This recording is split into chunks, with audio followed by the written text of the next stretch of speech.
அல்லது இன்னும் வீட்டில் குழந்தைகள் இருந்தால் நான் சொல்வது என்னவென்றால், ஒரு உணவாவது அனைவரும் அமர்ந்து உண்ண வேண்டும்.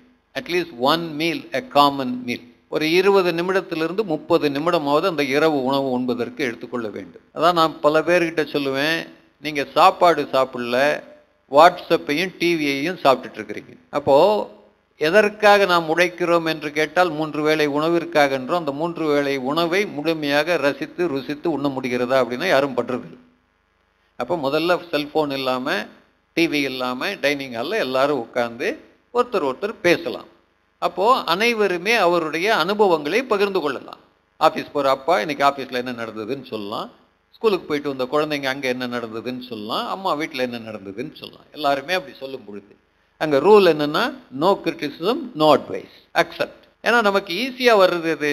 கிரிட்டிசிசம். ரொம்ப கஷ்டப்படுற ஒரு விஷயம் அப்ரிசியேஷன், பாராட்டு என்பது மிக மிக கடினமாக தான் வருகிறது.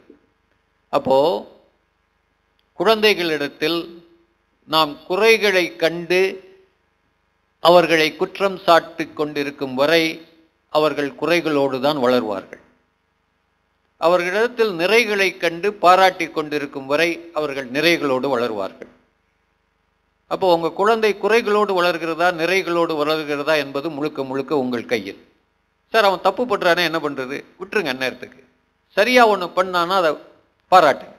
So catch them doing right, அதுதான் அவர்களுடைய ஆதார விஷயம். Catch them doing right. கரெக்டாக பண்ண ரைட், அதை பாராட்டுங்க. அடுத்த விஷயம் கரெக்டாக பண்ணானா பாராட்டுங்க. கொஞ்சம் கொஞ்சமாக அதனுடைய எஃபெக்ட் என்னன்னு பாருங்க. ரெண்டாவது, குழந்தைகளை தண்டிக்கலாமா? நான் அடி உதவுற மாதிரி அண்ணன் தம்பி உதவ மாட்டான்றது அந்த காலம். இப்போ ஸ்கூலில் அதெல்லாம் கிடையாது. சரியா? அடித்தா கேஸ் போட்டுடுறாங்க, அந்த அளவுக்கு போயிடுச்சு. வீட்டில் இன்னும் இருக்குது. பட் வில் இட் ஹெல்ப் அப்படின்னா முதல்ல தண்டனை என்பது யாருக்கு கொடுக்கணும்? தண்டனை யாருக்கு கொடுக்கணும்? குற்றவாளிக்கு. அப்போ உங்கள் குழந்தை குற்றம் செய்தா, குறும்பு செய்தா, இல்லை தவறா செய்தா, தவறுகள் குற்றங்கள் எல்லாம் அந்த காலத்திலே ஜெயகாந்தன் ஒரு பெரிய புத்தகம் எழுதியிருக்கார். சரியா? அப்போ உங்கள் குழந்தைகள் குற்றங்கள் செய்யாதவரை அவர்களுக்கு தண்டனை. இப்போ ட்ரக் யூஸ் பண்றான், இதெல்லாம் பண்றான்னா அது குற்றம்னு சொல்லலாம். அந்த மாதிரி சமயத்தில் அது நடந்து கொள்ள வேண்டிய விதம் வேறு. அதை தவிர சாதாரண தவறுகளுக்கு தண்டனை என்பது கூடாது. அப்போ அவர்கள் ஏன் செய்கிறார்கள்? அப்போ சில நேரங்களில் நம்ம ஒரு சத்தம் போடுறோம், இல்லை திட்டுறோம், அடிக்கிறோம் அப்படின்னா நமக்கு இம்மீடியட்டாக ரிசல்ட் கிடைக்கும். ஆனால் லாங் டேர்மாக ரிசல்ட் கிடைக்குமானா கிடைக்காது. அப்போ அவர்களை புரிந்து கொண்டு பாராட்டுதல் மூலமாக ஒரு ஸ்மைல், அவர்களை பார்த்து எவ்வளவு நாம் சிரிக்கிறோம், அவர்களுடன் எவ்வளவு நேரம் நாம் சிரிக்கிறோம் என்பதை எல்லாம் பொறுத்துதான் நமது குழந்தைகளுடனான நமது உறவு என்பது நெருக்கமடைகிறது, பலப்படுகிறது. The family that laughs together stays together என்று சொல்வார்கள்.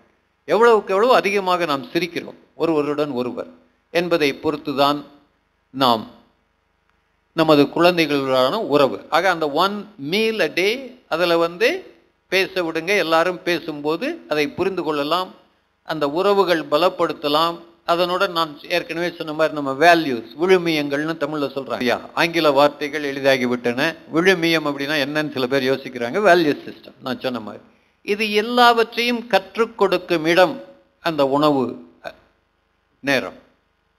ஆக ஒரு உணவு காமன் மீல், அதை ஒரு அரை மணி நேரம் 3/4 மணி நேரம். There are certain ground rules. No criticism.